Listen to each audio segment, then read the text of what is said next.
পাহাড়ের উপর অবস্থিত ব্রিটিশ আমলের একটি বাংলোকে ব্রহ্মপুত্র নদের তীরবর্তী জীবনযাত্রার চিত্র তুলে ধরে একটি হেরিটেজ সেন্টারে রূপান্তরিত করা হয়েছে, যা একসময় আহোম শাসকদের সপ্তদশ শতাব্দীর সামরিক কার্যালয় ছিল। এই হেরিটেজ বাংলোটি একটি সুন্দরভাবে পুনরুদ্ধার করা ব্রিটিশ আমলের বাংলোতে অবস্থিত, যেটি একসময় ডেপুটি কমিশনারের বাসভবন হিসেবে ব্যবহৃত হতো। কেন্দ্রটি গুয়াহাটির বরফুকনার টিলা অর্থাৎ বরফুকনের পাহাড়ে অবস্থিত এবং এর নাম মহাবাহু ব্রহ্মপুত্র রিভার হেরিটেজ সেন্টার। এই পর্যটক বান্ধব ক্যাম্পাসে রয়েছে একটি আর্ট গার্ডেন, একটি 170 বছরের পুরনো ঐতিহ্যবাহী বাংলো, একটি অ্যাম্ফি থিয়েটার এবং একটি আধুনিক ক্যাফে। গাছপালা ঘেরা পথ, গাছপালা ও শিল্পকর্মের মাঝে খোলা ঘাসের চত্বর, বিশেষভাবে ডিজাইন করা ফুলের বাগান এবং নদীমুখী পর্যবেক্ষণ মঞ্চ সহ নদীর ধারের বাগানটিও এমনভাবে সাজানো হয়েছে যা ইন্দ্রিয়কে সতেজ করে তোলে। রয়েছে খাবারের স্টলও।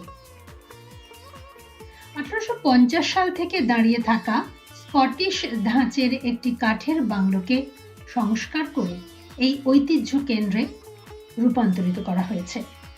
এই কেন্দ্রে আসামের শৈল্পিক ঐতিহ্যকে তুলে ধরে এমন আর্ট গ্যালারি, সাংস্কৃতিক অনুষ্ঠান এবং কর্মশালারও আয়োজন করা হয়। এই কেন্দ্রে সরাইঘাটের যুদ্ধের ইতিহাস, অসমীয়া যুদ্ধ নৌকার ঐতিহ্য, একটি অ্যাম্ফি থিয়েটার, একটি প্রদর্শনী কক্ষ, একটি ক্যাফেটেরিয়া এবং দুটি ভিউইং ডেক রয়েছে।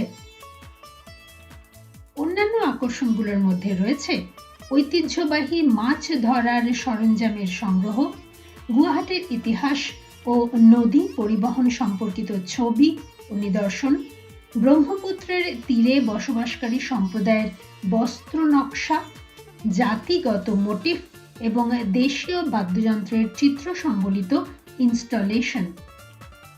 এখানে আপনি স্থানীয় হস্তশিল্প দেখতে পারবেন, ঐতিহ্যবাহী সঙ্গীত সম্পর্কে জানতে পারবেন, স্থানীয় শিল্পীদের আঁকা ছবি দেখতে পারবেন বা এমন ইন্টারেক্টিভ কার্যক্রমে অংশ নিতে পারবেন যা আপনাকে এই অঞ্চলের সমৃদ্ধ ঐতিহ্যের সাথে সংযুক্ত করবে। এটি এমন একটি স্থান যেখানে ইতিহাস, সংস্কৃতি এবং সৃজনশীলতা একত্রিত হয়েছে। এই স্থানটি অসমের একটি কেন্দ্রবিন্দু হিসেবে তার ঐতিহ্য সেই প্রাচীনকাল থেকেই ধারণ করে আসছে, যখন এই পাহাড় এবং নদীর চারপাশের এলাকাটি ইটাখুলি নামে পরিচিত ছিল এবং এটি ছিল অহোম রাজ্যের সবচেয়ে শক্তিশালী বরফুকনের প্রধান ঘাঁটি। বরফুকন ছিলেন আহোম রাজা প্রতাপ সিংহ বা সুসেংফা 1603 থেকে 1631 কর্তৃক সৃষ্ট গভর্নর জেনারেলের সমতুল্য একটি পদ। ব্রহ্মপুত্রের তীরে অবস্থিত এই পাহাড়টি প্রাচীন ধর্মগ্রন্থে মন্দরাচল নামে উল্লিখিত ছিল।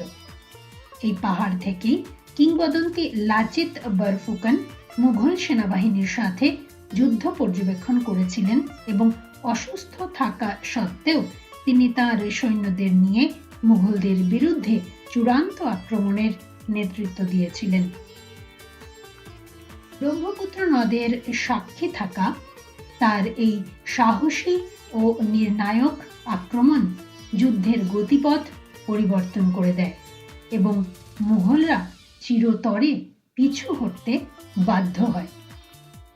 1850-এর দশকে কামরূপ জেলার সহকারী কমিশনার ও কালেক্টর হিসেবে নিযুক্ত ক্যাপ্টেন আর্চিবাল্ড বোগল এই বাংলোটি নির্মাণ করিয়েছিলেন। স্বাধীনতার পরেও 2011 সাল পর্যন্ত এটি ডেপুটি কমিশনারের বাংলো হিসেবে ব্যবহৃত হতে থাকে। ভবিষ্যতে যখন এই ক্যাম্পাসটি প্রসারিত হবে তখন লাচিত বরফুকনের স্মৃতির প্রতি উৎসর্গীকৃত একটি প্রস্তাবিত স্মৃতিস্তম্ভ পাহাড়ের অপর প্রান্তে স্থাপন করা হবে, যেখান থেকে সরাইঘাটের একটি স্পষ্ট দৃশ্য দেখা যাবে এমনই পরিকল্পনা রয়েছে। মহাবাহু ব্রহ্মপুত্র রিভার হেরিটেজ সেন্টারের শৈল্পিক ও বিষয়ভিত্তিক ধারণাটি তৈরি করেছেন শাহনাব আলম এবং এই ধারণাটি গুয়াহাটি ভিত্তিক শিল্পী ও গ্রাফিক ডিজাইনার মানব দত্ত বড়ুয়া কর্তৃক বিশেষভাবে ডিজাইন করা লোগোটিতেও প্রতিফলিত হয়েছে। ঐতিহ্যবাহী বাংলোটি সংরক্ষণ ও পুনরুদ্ধারের স্থাপত্য নকশা করেছেন স্মিতা মাখিজা এবং জিয়া হুসেন। পুনরুদ্ধার প্রক্রিয়াটি জগৎ রঞ্জন গোস্বামীর তত্ত্বাবধানে সম্পন্ন হয়েছে।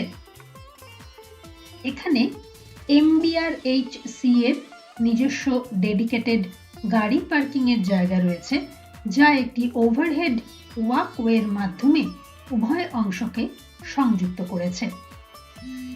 স্থানটির শান্ত পরিবেশ বজায় রাখার জন্য ভেতরে যানবাহন চলাচল সম্পূর্ণ নিষিদ্ধ করা হয়েছে এবং দর্শনার্থীদের হেঁটে পুরো ক্যাম্পাস ঘুরে দেখার জন্য উৎসাহিত করা হয়।